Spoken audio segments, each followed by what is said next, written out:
Однажды в Италию приехала студентка из России. Приехала, выйдя замуж за итальянца. В этом месте многие понимающие закивают, но нет, это не та история. Во-первых, замуж девушка выходила по большой любви. Во-вторых, она вовсе не собиралась сидеть на шее у мужа, работала, продолжала учебу. А в-третьих, истории других эмигранток совершенно не похожи на то, что случилось с ней. Однажды в Италии.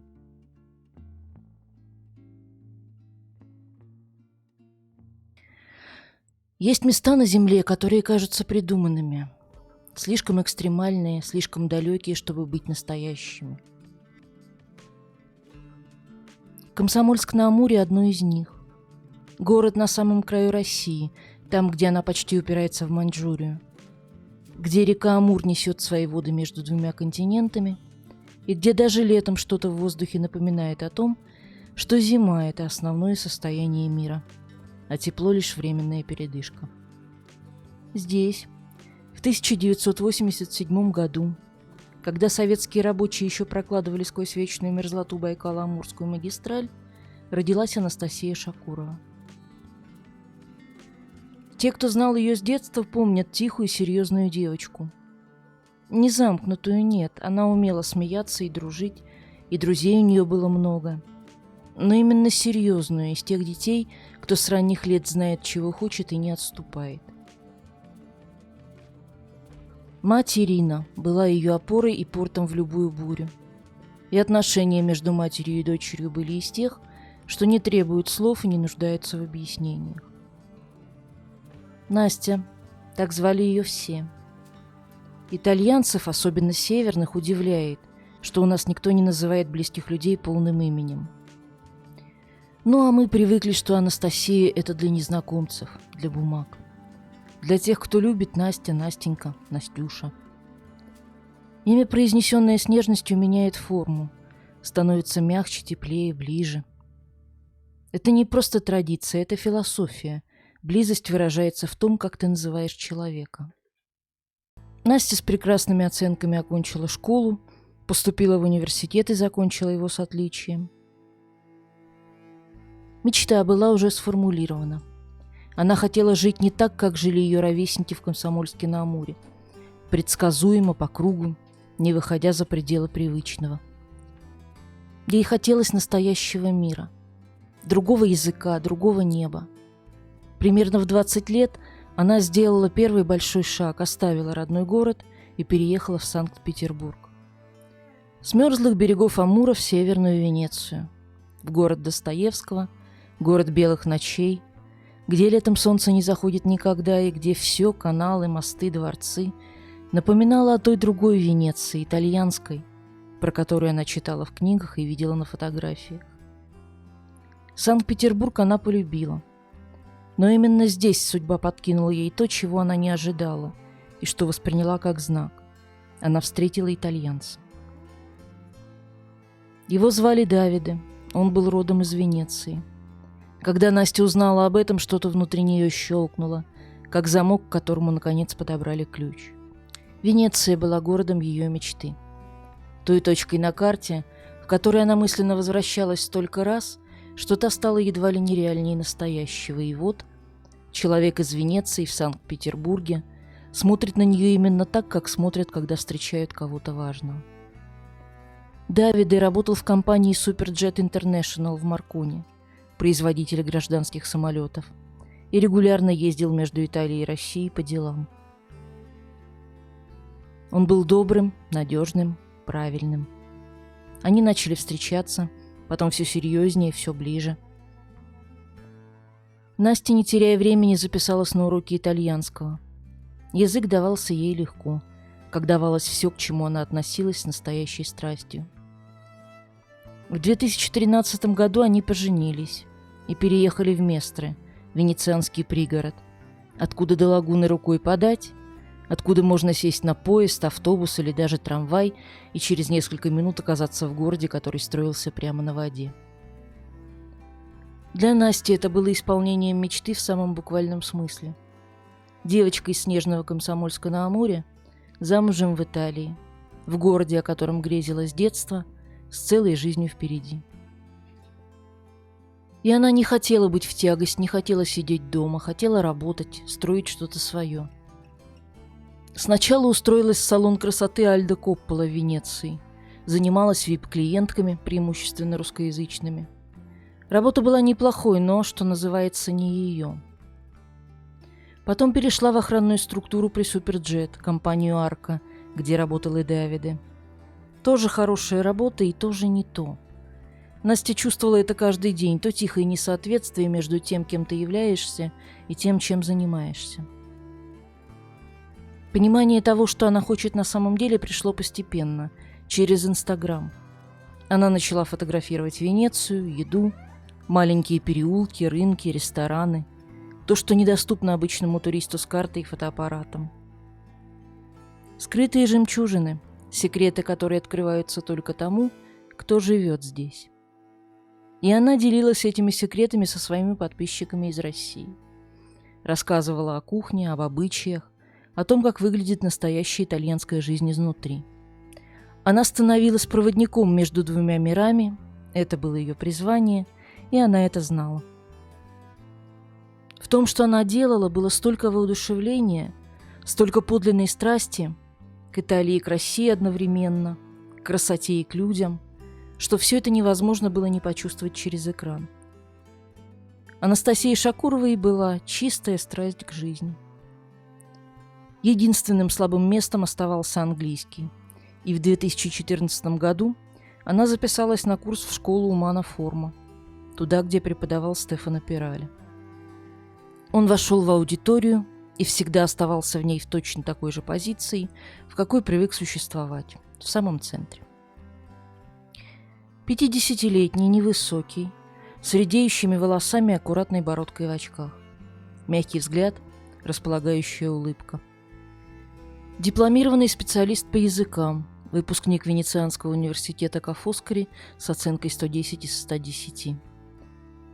Магистр межкультурных исследований, преподававший в Китае, 3 года проживший в Грузии, человек, объездивший мир с тетрадью и словарем. В Местре, откуда он был родом, Пиралли был известен не только как преподаватель. Он основал и вел языковой клуб «Do You Speak English» с нарочито безграмотным названием, игравшим на сочетании «спик» и венецианского «сприц». Каждую неделю десятки членов этого клуба собирались в барах и остериях Венеции, чтобы выпить аперитив и поговорить по-английски. Пиралли председательствовал, шутил, соединял людей, создавал атмосферу. Дар объединять вокруг себя за ним признавали все. На его уроках студенты заряжались энтузиазмом, и это не было притворством. Пиралли умел преподавать. Умел заставить человека поверить, что язык – это не набор правил, а живое существо, которое нужно полюбить. Среди всех студентов нового курса он сразу выделил ее. Не только потому, что она была красива, хотя она была красива. Длинные темные волосы, большие карие глаза с чуть восточным разрезом, черты, доставшиеся ей от жизни на границе 2 континентов. Но дело было не только во внешности. Когда Настя слушала что-то, что ее захватывало, ее глаза менялись, становились больше, ярче, живее. Это было видно. Она не умела скрывать интерес, он выходил наружу сам. Пиралли это заметил и запомнил. Очень скоро она стала его любимой студенткой. После уроков он находил повод задержать ее, обсудить произношение, разобрать текст, поговорить о чем угодно. Потом курс закончился, а их общения нет. Он пригласил ее на новоселье в свою квартиру в Кириньяго, пригороде Местре. Ездили вместе в Хорватию на термальные источники, в США. Однажды он сопровождал ее в Россию, она навещала маму и подруг, и он поехал с ней, как ездит с кем-то очень близким. Но Настя всегда бронировала раздельные номера. И в переписке была предельно ясна, без обиняков, без лирических намеков, без той двусмысленности, которую можно было бы принять за кокетство. Мы просто друзья. Между нами никогда ничего не будет. Для нее это была дружба, интересная, насыщенная, с человеком умным и эрудированным, но только дружба. Она никогда не давала ему оснований думать иначе, и это подтверждает вся сохранившаяся переписка. Он называл ее Анастазия, так как принято произносить это имя в Италии. Специалист по иностранным языкам, он не мог не знать, что коверкает имя, не мог не знать, что между ними вполне уместна дружеская Настя. Но продолжал употреблять искаженные и высокопарные, пригодные только для едва терпящих друг друга коллег, Анастазия. Продолжал, хотя для него все было совсем по-другому. Тем временем в браке Насти с Давидом что-то надломилось. Тихо, без скандалов, но необратимо. Она делилась переживаниями с подругами, делилась и со Стефаном. Тот слушал, утешал, а в душе молил судьбу, чтобы этот брак наконец рухнул. Она об этом не знала. А потом случилось то, о чем она написала в нескольких абзацах по-итальянски в посте, опубликованном во ВКонтакте 14 марта 2015 года. Ты можешь встретить мужчину, влюбиться, переехать к нему, выйти замуж, родить ребенка и быть совершенно уверена, что он и есть тот самый. Вы хорошо живете, вы любите друг друга. Но однажды взгляд незнакомца прижимает тебя к стене. Кто-то едва касается тебя, и в одно мгновение ты чувствуешь то, чего никогда не чувствовала в жизни. Что-то более сильное, чем все твои убеждения и ценности. Ты чувствуешь себя обнаженной, и весь мир, выстроенный с таким усердием, может рухнуть, как карточный домик. Этим незнакомцем оказался Бьяджо Бонуомо. Они встретились в коридоре офиса Superjet International. Бьяджо было 30 лет. Он родился в Неаполе, вырос в Сан-Тарпино, маленьком городке в провинции Казерта, и в 2013 году переехал в провинцию Венеции, чтобы работать инженером-аэрокосмиком над техническим руководством для самолета Superjet. В той самой компании, где работал Давиде. Все, кто знал Бьяджо, говорили одно: таких больше не делают.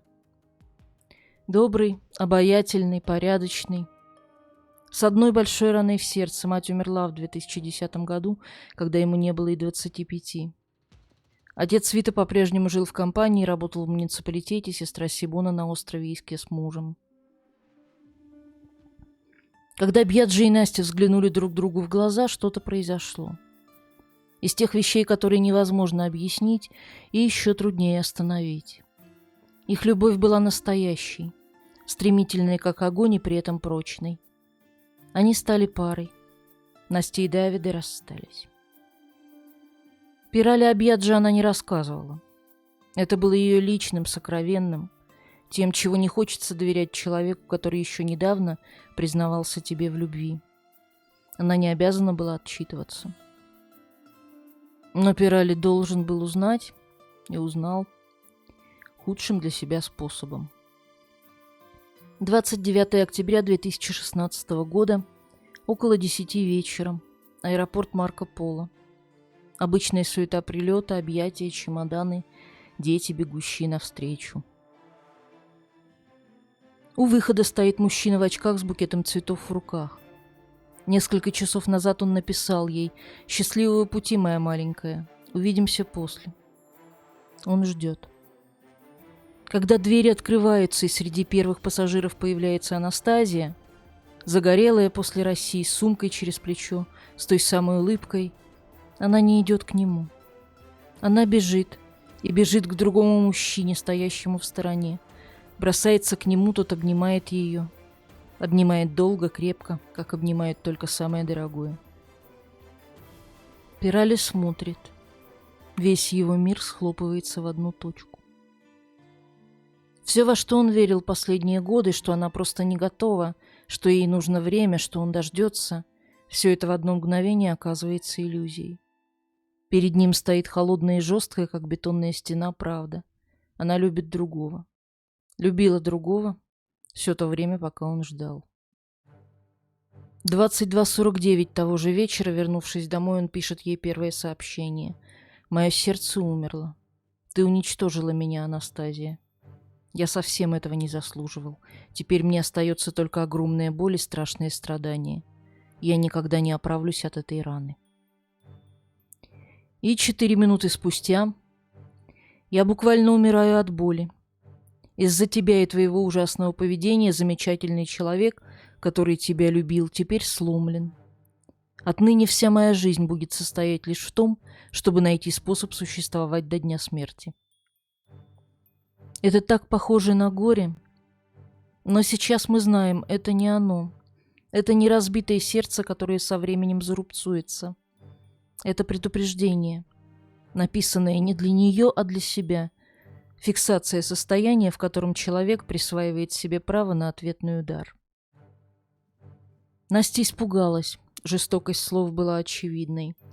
Но через несколько дней ответила спокойно и честно. «Я сожалею о случившемся.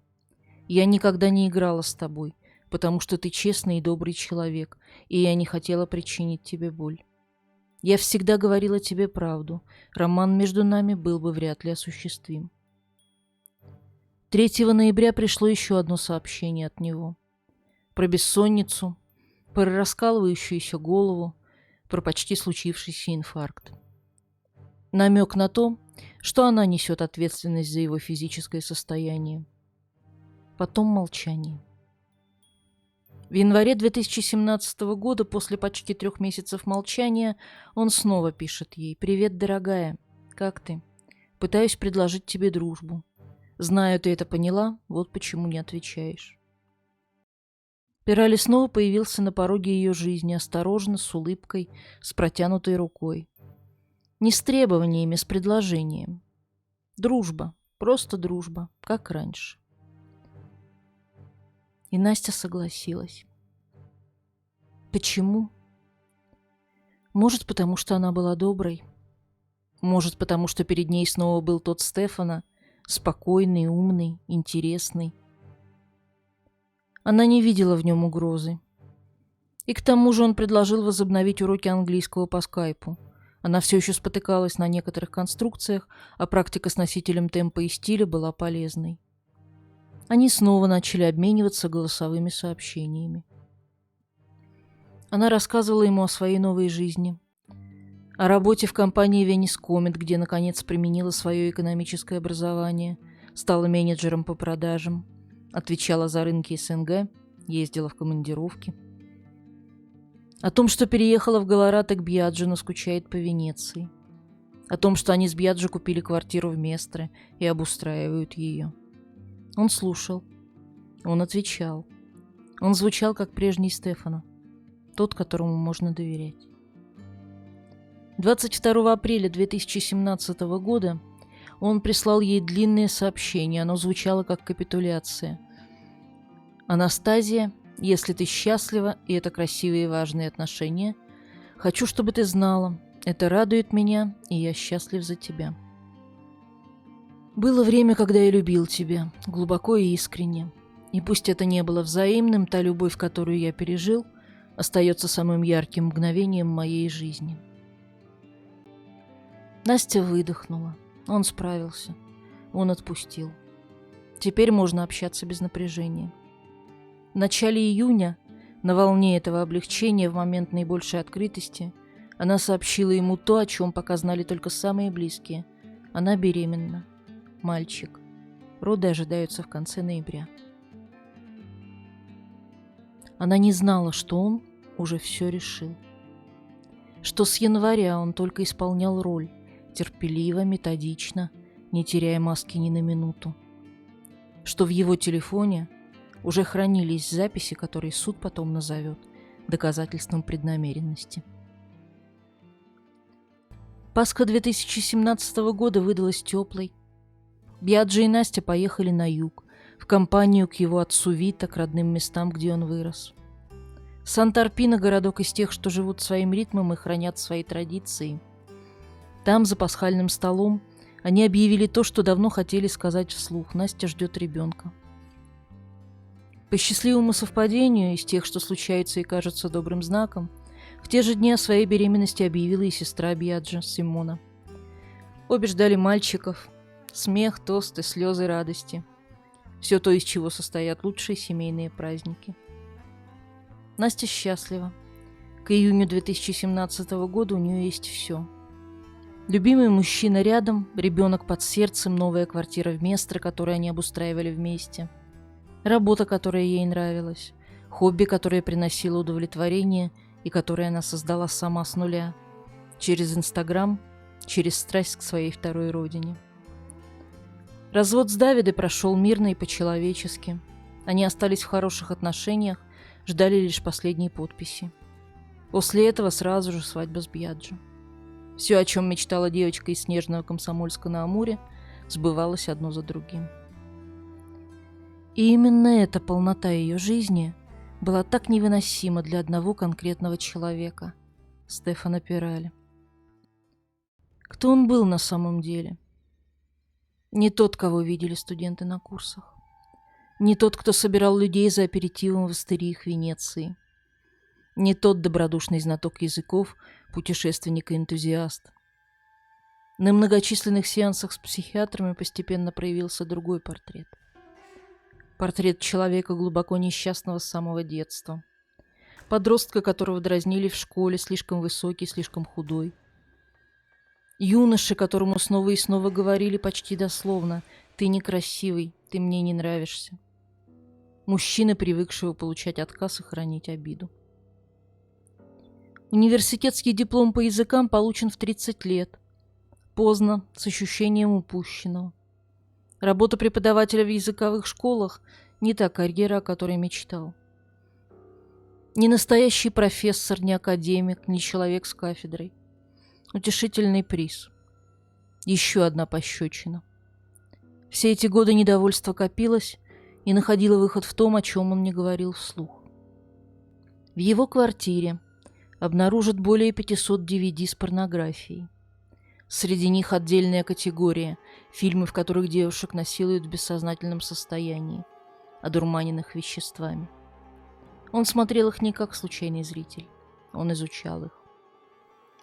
И параллельно, в течение многих месяцев, предшествовавших трагедии, снимал 31 видеоролик, на которых совершал непристойные действия перед фотографиями Анастазии. Сопровождая их словами, которые суд квалифицирует как свидетельство глубокой патологии, но не как признак невменяемости. Потому что между патологией и невменяемостью огромная разница. Он знал, что делает. Он делал это сознательно. Потом его назовут человеком с грандиозным эго, нуждающимся в том, чтобы оправдывать себя, который сублимировал годы фрустрации, фетишизм и паранойю контроля.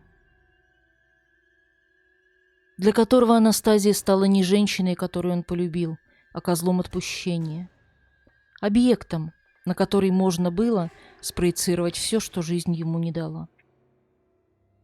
Уже с января 2017 года, возобновив с ней общение под видом дружбы, он строил планы. Покупал в интернете, по отдельности, чтобы не привлекать внимания, снотворное, стилнокс, хлороформ, эфир, черные садовые перчатки, тряпки, железный пруд. И деталь, от которой передергивает гинекологический расширитель. Все лежало наготове, дело оставалось за малым. 17 июня 2017 года, один из самых длинных дней в году. Солнце в Венето в июне заходит поздно. Свет долгий, золотистый, бархатный. Именно в таком свете Настя и Бьяджо идут по Виа Абруццо в Кириньяго. В одной руке он держит руку Насти, в другой небольшой поднос с пирожными. Пара решила принести к ужину что-нибудь сладкое. Они идут к другу, к Стефано, бывшему учителю, который, казалось, наконец принял все, успокоился и хотел общаться. Пришли около 8 вечера. Атмосфера в квартире была приятной, накрытый стол, закуски, тихая музыка. Хозяин радушный, спокойный, улыбчивый. Предложил коктейль. Они взяли бокалы. После первых 2-3 глотков что-то стало не так. Настя почувствовала внезапную тяжесть, такую, будто кто-то выключает свет изнутри. У Бьяджо то же самое. Они не успели даже переглянуться. В бокалах была растворена ударная доза стилнокса, мощного снотворного на основе дзолпидема. Выпив его, оба потеряли сознание. Дальнейшая хронология событий восстановлена по показаниям самого Пирали, судебно-медицинской экспертизе и, главным образом, по видеозаписи, которую сделал он сам. Он снял все. Почему? Потому что хотел, потому что это входило в план. Пирали уложил Бьяджа на диван, перенес Анастазию в спальню. Вернулся к Бьяджа, тот начинал просыпаться слишком рано. Пирали прижал к его лицу тряпку с хлороформом. Бьяджи, несмотря на оглушенность, попытался сопротивляться, отталкивал ткань, пробовал встать. Тогда Пирали взял железный прут, заранее обмотанный изолентой, и начал бить. В определенный момент он попросил у Бьяджи прощения. «Ты тут ни при чем», — сказал он, продолжая бить. Но это ничего не меняло. Бьяджи Боному умер от многочисленных ударов по голове. Ему было 30 лет. Потом Пирали вернулся в спальню, включил камеру.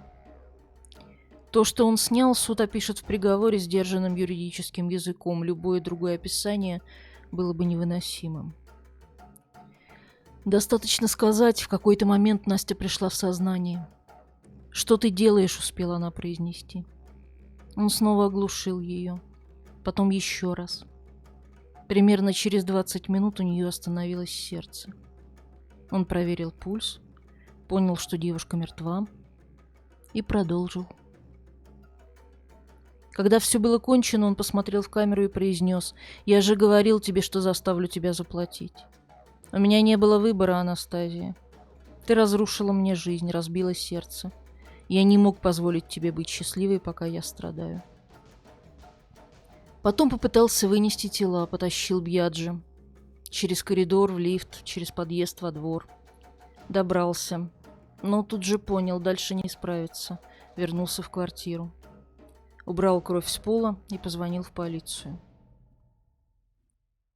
Разговор с оператором 112 длился почти четверть часа. Голос Пирали был ровным. Не взволнованным, ровным. Как у человека, который уже все решил и теперь объясняет ситуацию. Он сразу начал выстраивать версию, называл Анастасию своей бывшей, с которой встречался 2,5 года, что было ложью. Сказал, что она взяла его в оборот, разочаровала, уничтожила. Говорила о себе, как о жертве. Если встречаешь людей, которые причиняют тебе боль, злых и эгоистичных, к сожалению, это выходит боком. Я не заслуживал этого. Я пытался говорить с ней. Она не слышала меня. Когда прибыли карабинеры, он повторил то же самое. Потом в участке. Снова и снова. «Sono persona per bene». Я порядочный человек. Я не понимаю, что со мной произошло. Его адвокаты взяли эту версию за основу. Настаивали, он не хотел убивать. Хотел лишь воспользоваться ситуацией, пока Анастасия спит, а потом оставить обоих на парковке торгового центра и исчезнуть. Они бы проснулись, ничего не помня, никто никогда ничего не узнал бы. Эта версия не выдержала ни одного вопроса следствия, потому что в интернет-истории его браузера покупки, сделанные за несколько месяцев до убийства, снотворное, хлороформ, прут, перчатки, расширитель. Потому что 31 видеоролик с его телефона фиксировал состояние одержимости, развивавшейся задолго до той ночи. Потому что на записи видно, как он проверяет пульс Анастасии и продолжает.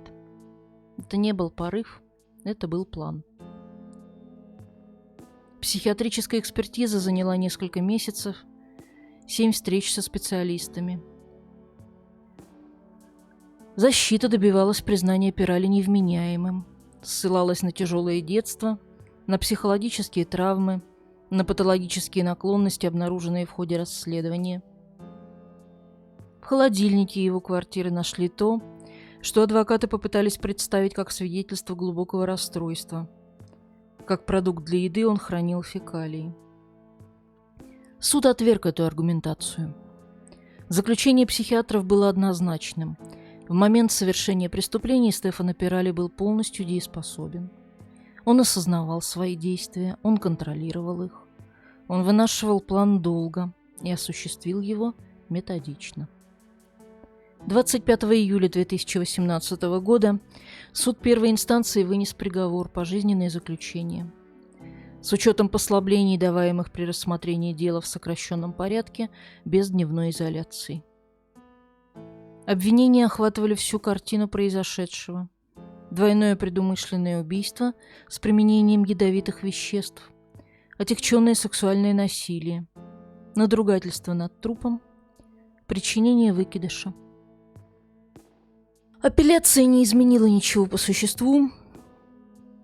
Кассационный суд в одном пункте встал на сторону защиты, исключил отягчающие обстоятельства применения ядовитых веществ в отношении смерти Бьяджо. Вскрытие показало, что тут погиб от ударов прутом, а не от прямого воздействия химикатов. Это не повлекло никаких изменений в приговоре. Стефано Пирали осужден к пожизненному лишению свободы. В тексте приговора редкая для юридического документа прямота. Убийство Анастазии Шакуровой носит все типичные черты так называемого феминицида.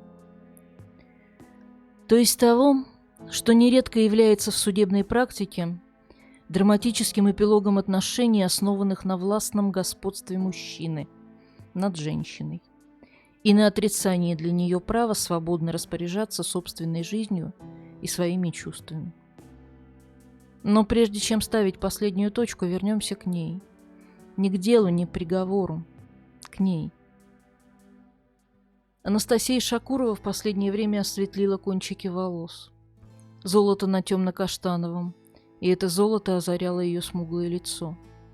Большие темные глаза, которые, когда она чем-то восхищалась, становились еще больше. Может быть, так посоветовала Алла, ее лучшая подруга детства из Комсомольска, парикмахер. Та самая Алла, что навестила ее всего за 3 месяца до трагедии в апреле 2017-го. Они вдвоем ходили по магазинам в Венеции, поехали посмотреть Милан, открывали новые рестораны и кафе, фотографировались. С Бьяджо все трое, улыбаясь. Счастливые фото. У Насти был рыжий кот с немного грустной мордочкой. Она назвала его по-итальянски, конечно, Леонардо. Она любила подруг и мчалась к ним при первой возможности или принимала их у себя, показывала им Венецию, кормила тем, что научила готовить. Любила языки – русский, итальянский, английский, который все еще давался с усилием, но уже звучал в ее речи все увереннее. Очень любила маму. Мама Ирина. Ее часы показывали на 8 часов больше, чем в Кириньяго. Когда в Венеции была ночь, у нее только начинался день, и в один из июньских дней 2017 года ей позвонили и сказали, что Насти больше нет, что ее убил учитель английского, и вместе с ней ее сына, которого она носила 4 месяца.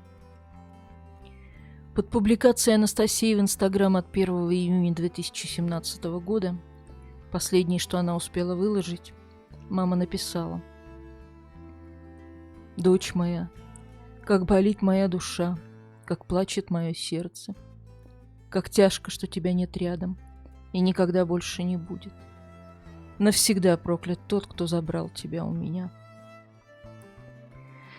И это то место, где нужно остановиться и сказать самое важное. То, что многие не хотят слышать, то, что позволяет обществу списать очередной труп на безумие и вернуться к ужину. Стефано Пирали не был сумасшедшим.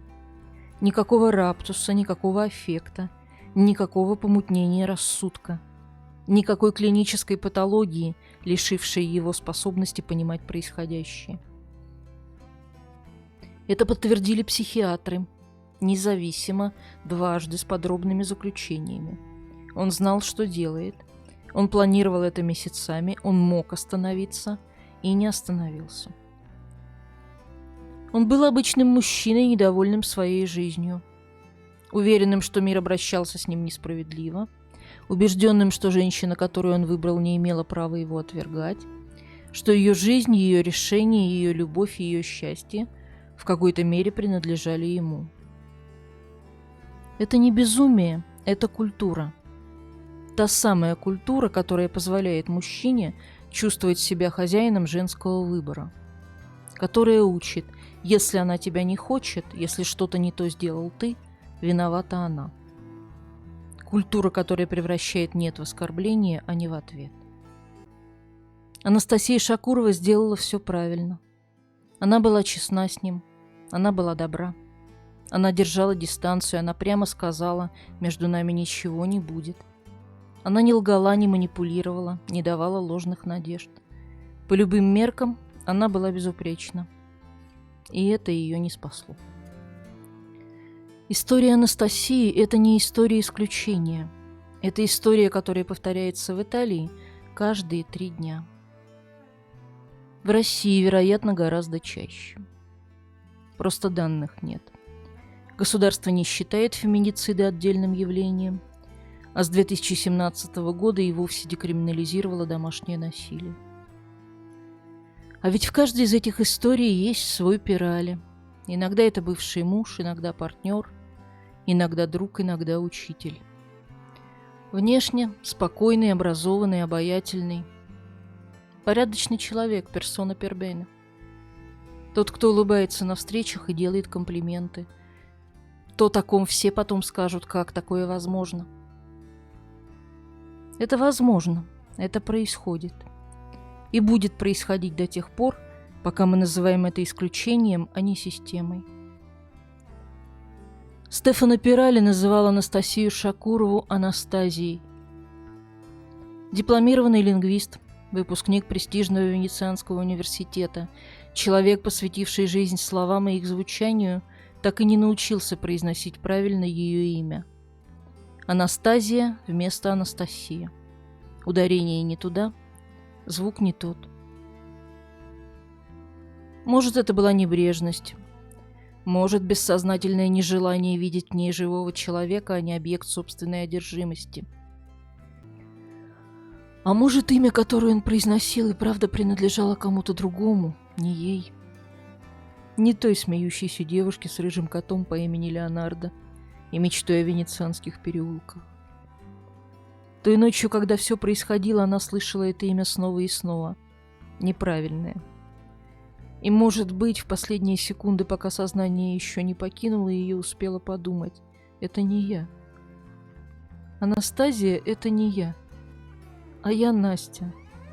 И Настя где-то в другом месте. С Биаджо. С их сыном. Однажды в Италии.